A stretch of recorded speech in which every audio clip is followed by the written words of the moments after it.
E aí, gente, beleza? Hoje eu quero falar com vocês de uma maneira um pouco diferente do que vocês estão acostumados aqui no canal. Dessa vez não estou querendo falar sobre um assunto específico, mas sim sobre um livro da Bíblia. E dessa vez não vai ser um livro e sim uma carta. Estou querendo falar sobre a carta de Paulo aos Filipenses. E o meu objetivo com esse vídeo não é trazer todas as informações e lições que nós podemos aprender com essa carta, afinal de contas são muitas. Mas eu gostaria de compartilhar com vocês algumas das coisas que sempre me confrontam e que me chamam muita atenção nessa carta e como que Paulo, com suas palavras de alegria, com seus momentos de alegria, a todo momento nessa carta, consegue nos demonstrar mais uma vez como que é viver, ou um exemplo de como que nós podemos buscar viver o Evangelho de Cristo. E bom, o que falar primeiro sobre a carta aos Filipenses? Primeiro que ela é uma das cartas que Paulo escreveu durante seu tempo na prisão. Junto com ela também tá Gálatas e Efésios. E nessa carta tem um fato que nós podemos ver em toda a carta, em todos os capítulos, que é o simples fato de que Paulo está feliz. E ele está feliz com tudo e sempre. E isso a gente vai conseguir ver em toda a carta. O que é um fato muito interessante quando nós lembramos do outro fato, que é que Paulo está preso. E ele tinha a possibilidade de morrer, de ser executado ali mesmo. Só que até sobre isso ele fala que ele está feliz. Mas tá, tem dois fatos, duas coisas que sempre vão ser o motivo de Paulo estar feliz ou de dar motivo para os filipenses estarem felizes. Que é, primeiro, Cristo estar sendo glorificado, o evangelho estar sendo pregado. Sempre vai ser a motivação de Paulo para ter alegria durante essa carta. E a segunda é a amabilidade, é o cuidado, é a alegria que ele tem com os filipenses. Mais uma vez, Paulo demonstrando em sua vida, em suas palavras, em seu estilo de nos contar, de nos direcionar a igreja, o como que ele vivia o primeiro e o segundo maior mandamento que Jesus nos mostrou, que é amar Deus acima de todas as coisas e amar ao próximo como a nós mesmos. Mais uma vez demonstrando que Paulo não vivia de palavras ou de superficialidade, mas ele vivia aquilo que ele estava falando e tirava aquilo do seu coração. Um ponto que eu gostaria de deixar claro, eu não vou estar lendo muito versículo por versículo aqui, primeiro para poupar tempo e segundo para te levar a buscar você mesmo, a buscar no texto aquilo que está sendo falado. Mas eu vou estar sempre deixando aqui na legenda, aqui embaixo, quais são os versículos que eu vou estar falando sobre. E começando essa carta, Paulo ele quer deixar uma coisa bem clara, que ele está feliz.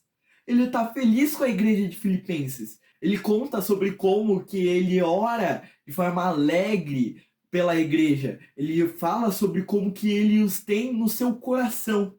E ele já começa mostrando uma das vontades, uma das coisas que ele ora por aquela igreja, que eles cresçam em amor, para que com isso eles cresçam em conhecimento e percepção. E com isso, discernimento das coisas boas. Explicando isso de outra forma, imagine que você começa a se interessar a tocar um instrumento.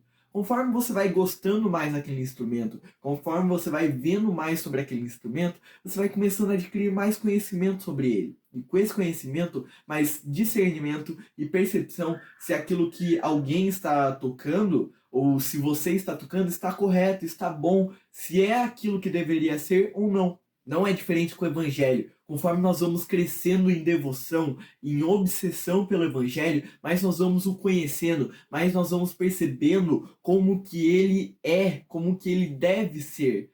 E assim, tendo mais discernimento de se aquilo está correto ou não. Nós vamos criando mais maturidade naquilo que nós conhecemos. Tudo isso a partir do amor. Logo então, Paulo ele relembra os filipenses que ele está preso, mas ele também mostra que ele está feliz exatamente por ele estar preso. Sabe qual que é a grande motivação da alegria de Paulo estando preso?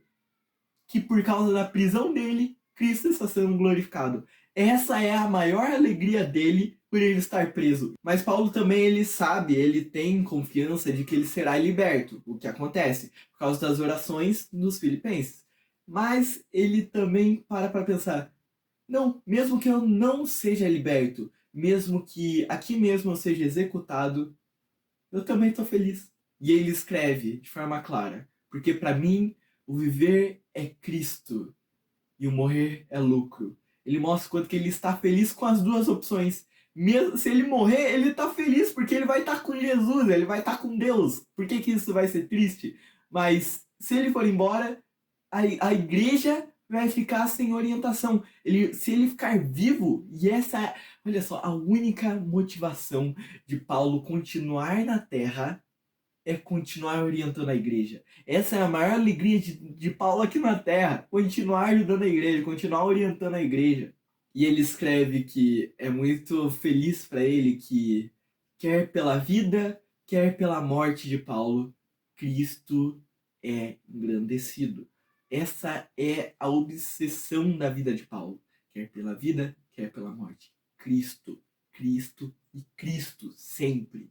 E logo então Paulo nos mostra que existe uma maneira digna de nós vivermos do Evangelho. Uma maneira correta. Sabe qual que é a maneira correta? Viver em comunhão. Ele pede para que eles sejam em um modo de pensar, em um modo de viver. E depois que a maneira digna de viver pelo Evangelho é sofrer com Cristo. Que é glória, não só crer no Evangelho, mas morrer por ele. Como nós vemos na história de muitas pessoas que foram incendiadas pelo Evangelho, por muitos apóstolos que morreram por ele alegres. E agora no capítulo 2, Paulo continua essa ideia de unidade, da busca da igreja pela unidade, falando que se existe alguma exortação em Cristo, se existe Cristo em nós, nós devemos buscar a unidade. Ele fala: completem a minha alegria, tendo o mesmo modo de pensar. Em outras traduções, ele diz que se há entranháveis afetos, ou seja, uma comunhão não de simplesmente artificial, não simplesmente forçado, mas algo real, algo profundo, algo de dentro. E então Paulo nos mostra um dos maiores inimigos da comunhão, que é a falta de humildade. Paulo fala que não deve se buscar nada por interesse pessoal ou por vaidade. E ele não fala só em palavras, mas ele conta o exemplo de Cristo, que como de forma humilde, ele se absteve de toda a sua glória para vir aqui sofrer. Que ele não precisava morrer pelos nossos pecados, mas de forma humilde e amorosa, ele morreu por nós. Assim como Jesus disse: aprendam de mim que sou manso e humilde de coração. E logo em seguida Paulo nos conta como que existe um processo de desenvolvimento da nossa salvação, um processo de maturidade da nossa fé. E ele sempre usa essa lógica, assim como ele fez com os coríntios, dizendo que ele não os trouxe alimento sólido, mas sim leite materno, porque eles ainda não eram capazes de entender, de se alimentar direito. Claro, usando isso como analogia para o caso espiritual deles, para a maturidade espiritual. Ele fala que eles devem desenvolver a salvação deles com temor e tremor, que eles devem fazer tudo sem murmurar e sem discutir, buscando para que com isso eles sejam puros e irrepreensíveis no meio de uma geração corrupta. Porque nós somos luzeiros que irradiam a Cristo, que irradiam a luz. Nós devemos ser demonstração, nós devemos viver de maneira digna do Evangelho de Cristo. E agora, no capítulo 3, Paulo abre o seu coração mais uma vez e nos conta o porquê que ele é tomado de alegria. O que faz ele ser tomado de obsessão por Cristo? Por que é sempre sobre ele? Por que é sempre sobre Jesus? Por que é tão bom? Ele conta que a partir do momento que ele conheceu a Cristo, tudo o que para ele poderia ser considerado orgulho, tudo que para ele poderia ser considerado glória, foi totalmente abalado, foi totalmente desprezado. Ele conta sobre como que tudo se tornou lixo para ele. Ele perdeu todas as coisas para somente uma coisa: conhecer a Cristo. Cristo se tornou para ele o foco de todas as coisas. Cristo se manifestou na vida dele como a coisa mais importante, como o objetivo de tudo. É tudo sobre Jesus. E ele conta em uma frase a motivação de toda a vida de Paulo. O que eu quero é conhecer Cristo e o poder da sua ressurreição, tomar parte dos seus sofrimentos e me tornar como Ele na sua morte. E ele mostra que o que ele está falando não é só sobre simplesmente saber sobre quem Jesus é, ou apenas ouvir ou ler sobre Jesus, mas sim sobre buscar conhecer mais e mais. Ele fala que julga não ter alcançado a perfeição e por isso ele se esquece de todas as coisas que para trás ficam. Ele se esquece de todo o seu erro, de todo o seu pecado. Ele esquece de todas as outras coisas que importavam para ele antes, mas agora não mais, para buscar aquilo que mais importa. Ele busca a Cristo. A única coisa que está à frente dele é Cristo. A única coisa que importa para ele é Cristo e ele prossegue para o alvo. E eu gostaria também de ler um versículo que ele fala antes de terminar esse raciocínio. Todos, pois, que somos maduros, tenhamos este modo de pensar. E se em alguma coisa vocês pensam de modo diferente, também isso Deus revelará para vocês. Porque assim como ele disse antes, Deus, ele gera tanto querer quanto realizar. Ou seja, essa é a vontade de Deus. Deus nos revela isso quando ele achar bom. Ele nos revela Cristo para que nós tenhamos esse modo de pensar. Um modo que é totalmente obcecado por Cristo e por sua glória. E agora no capítulo 4, Paulo finaliza a sua carta, mais uma vez colocando também alguns pontos que nós devemos ter num estilo de vida de um cristão. E também mostrando mais coisas que ele está alegre com a igreja de Filipenses, falando sobre pessoas específicas que nós até encontramos no livro de Atos. E nele também vemos vários versículos conhecidos, como tudo posso daquele que me fortalece, ou sobre como que o Espírito Santo nos dá a paz que excede todo entendimento. E também outro versículo que na verdade é até o versículo dessa camiseta aqui, que é Filipenses 4:4, que é alegrem-se sempre no Senhor. Digo-vos mais uma vez, alegrem-se.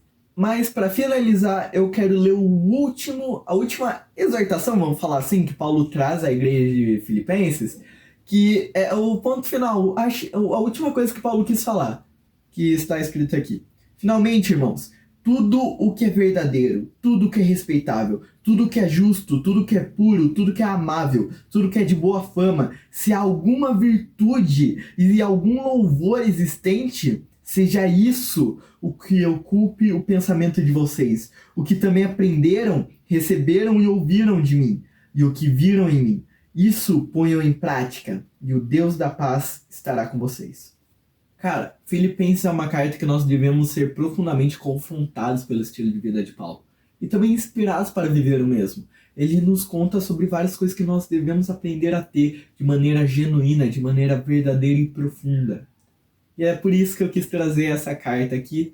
Espero que não seja a última e espero que só seja a primeira de muitas. E eu tenho certeza que todos que já leram essa carta têm uma percepção especial sobre ela. E também que você, se você ainda não tem, que busque. A palavra de Deus nos ensina uma coisa a mais a cada dia. Ela nos confronta mais a cada dia. Nos faz mudar a nossa maneira de viver, a nossa maneira de existir, a nossa maneira de pensar. Nos muda completamente. Uma espada de 2 gumes que nos penetra. E é isso, gente. Eu espero que vocês tenham gostado desse vídeo. Não esquece de deixar o like aqui embaixo e de se inscrever no canal para você não perder nenhum outro vídeo. E é isso. Falou!